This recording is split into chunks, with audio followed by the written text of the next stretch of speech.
Hey there. So it just came out yesterday that Kim has finally filed for divorce from Kanye. So what's next? What's going to happen in this divorce? Who's going to get what?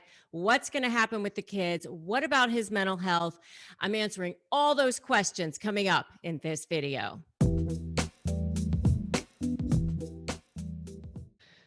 So Kim has finally filed for divorce from Kanye, and I'm getting tons and tons of questions from the media and from you guys about what's going to happen between the two of them. So in this video, I'm answering all your questions. Hi, I'm Rebecca Zung. I've been recognized as one of the top 1% of attorneys in the country, and I've written a couple of best-selling books, Negotiate Like You Matter and Breaking Free, a step-by-step divorce guide, and I help people negotiate with narcissists. So if that's you and you want to be able to have step-by-step guidance on what to do with the most toxic personality on the planet, then make sure you subscribe and hit that notification bell. Okay, so let's talk about Kim and Kanye. So they reportedly have a prenuptial agreement in place, and they're worth a combined 2.1 billion. Yes, that's billion with a B. So is this divorce going to get super messy? But what about the prenup? I mean, if the prenup is in place, then how could it be messy, right? Well, here's the thing. The prenuptial agreement will probably only address the finances. So with regard to the assets and the income, anything like that, yes, it will definitely be not messy, assuming that nobody is challenging the terms of the prenup.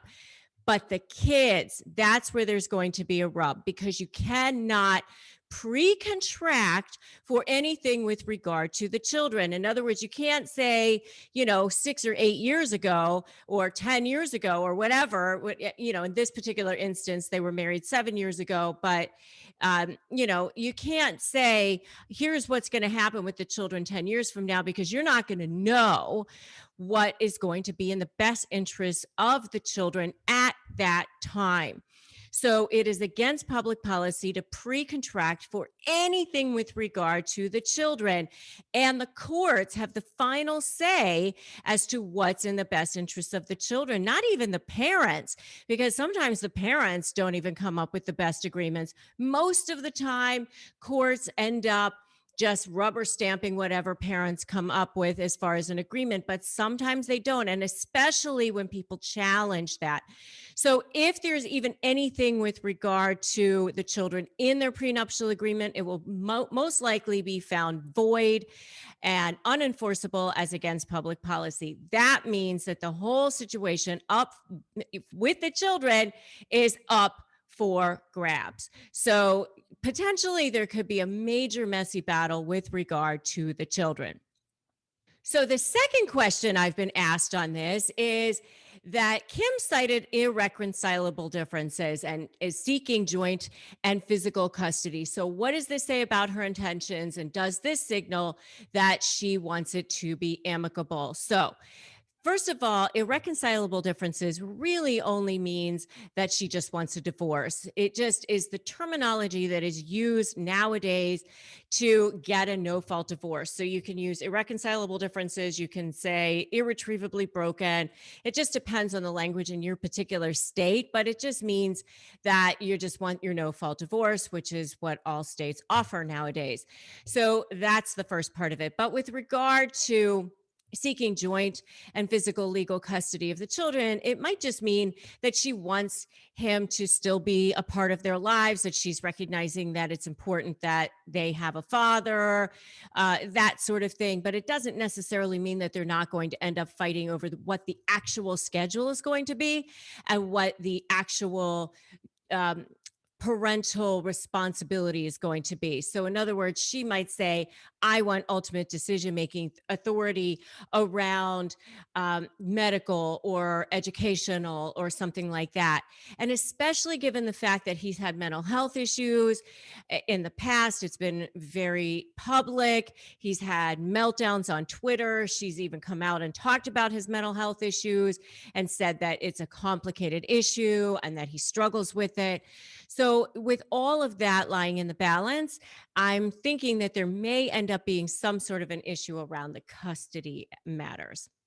So, the third question that I'm being asked around this is, could Kanye West's mental health issues play a role in his ability to see the kids and have custody, since he's been open about his bipolar disorder and he has talked about it publicly? Okay. So, with that being said, having a mental health disorder such as bipolar disorder, something like that, doesn't necessarily preclude anyone from having their children and being good parents. People have an inherent right to be parents to their children. There's a constitutional right to have your children and be parents to your children. So, all of that being said, it doesn't mean that just because you have a mental health disorder that you aren't allowed to have your children. Of course not. There are many people out there who have mental health issues and they are really, really great parents. The rub is actually going to be in whether or not he is getting the help and the therapy that he actually needs. So, is he taking the medications that he's supposed to be taking? Is he getting the therapy that he potentially is going to be needing in order to be stable and be able to show up for his children and be a good parent? So there may be some checks and balances in that process. Maybe it's supervised time sharing unless he complies with certain things. Maybe it's a certain amount of time sharing for a little while, and then he works up to something a little bit more depending on how he behaves and things like that.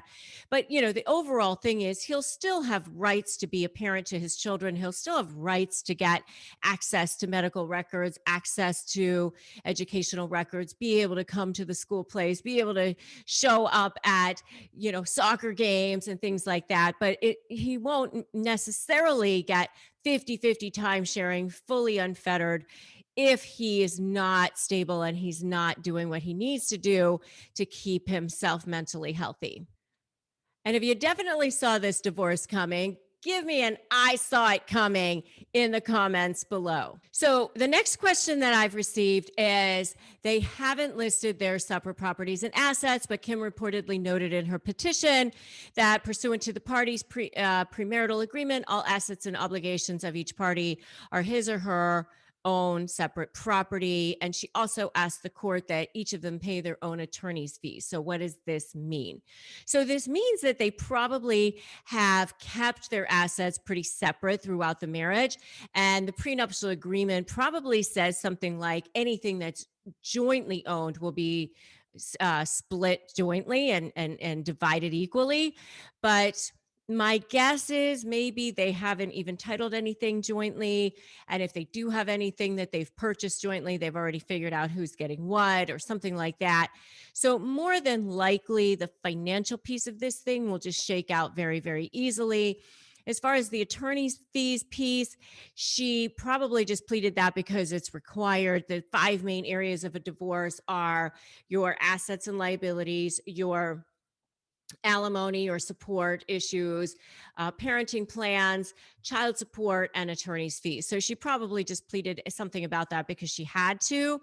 And more than likely, the prenuptial agreement has something in there that says if either party challenges the prenuptial agreement, then the losing party is going to have to pay both sides fees. But in this particular case, you've got a two people who both have wealth, who both have money. So, more than likely, they have the ability to pay their own attorney's fees anyway. So, it's not going to be an issue. So, the final question is, despite the split reportedly being amicable, is there anything about the divorce between two high profile stars like this that worries a divorce attorney? How can things go wrong? How can things go wrong?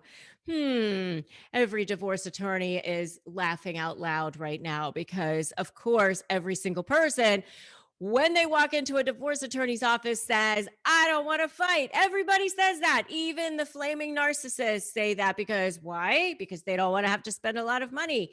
However, then people start disagreeing. And what I've heard is that Kanye is not so happy about this divorce, that he is stewing, that he is sad, that he is angry, that he is mad. And that means that if he is a narcissist, he may use this divorce process as an opportunity to make her miserable. He might try to thwart the whole process, thwart the settlement process, the mediation, the negotiation talks, by trying to punish her, by fighting her on the children or fighting her on whatever he wants to fight her on, obstruct things, refuse to disclose things, refuse to come to the table, maybe not show up at mediation. You know the deal. Those of you who follow me here on a regular basis, he is a person, and people are prone to do the things that people do, especially when they are narcissists. And the reason why narcissists like to thwart the divorce process is because they have this undying need, this unending need for narcissistic supply. And if you want to know more about narcissistic supply, go check out my video on narcissistic supply. I talk all about that, and why they have this unending need for it. So I am concerned about that. I'm also concerned about the fact that maybe he's not regulated right now. If he is not taking the medications that he needs for his bipolar disorder, if he is not seeking the therapy that he may need, then he could be volatile. And that process could also make it very, very difficult for her, especially if she's trying to keep it behind closed doors, if she's trying to keep it quiet, if she's trying to make sure that she protects the children. Who knows? They could be both narcissists. And if that's the case, then both of them may be trying to get at the other and try to one up the other. And what happens with narcissists when there's children involved is they don't have the ability to put their children first. And so they often end up fighting and using the children as pawns to try to hurt the other side. And the losers in that situation are most definitely the children. So if you are one of these people who are getting ready to negotiate with a narcissist or with anyone, make sure to grab my free Crush My Negotiation prep worksheet at winmynegotiation.com. You are certainly also welcome to join my free private Facebook group, Narcissist Negotiators with Rebecca Zung. And I'm so glad that you stopped by my channel. So make sure that you subscribe, you hit that notification bell. If you like this video, then like it and share it, and drop me a comment. Let me know what you think is going to happen between Kim and Kanye. So thanks for joining me in today's video. I'm Rebecca Zung. And remember, today's a great day to start negotiating your best life. I will see you in the next video.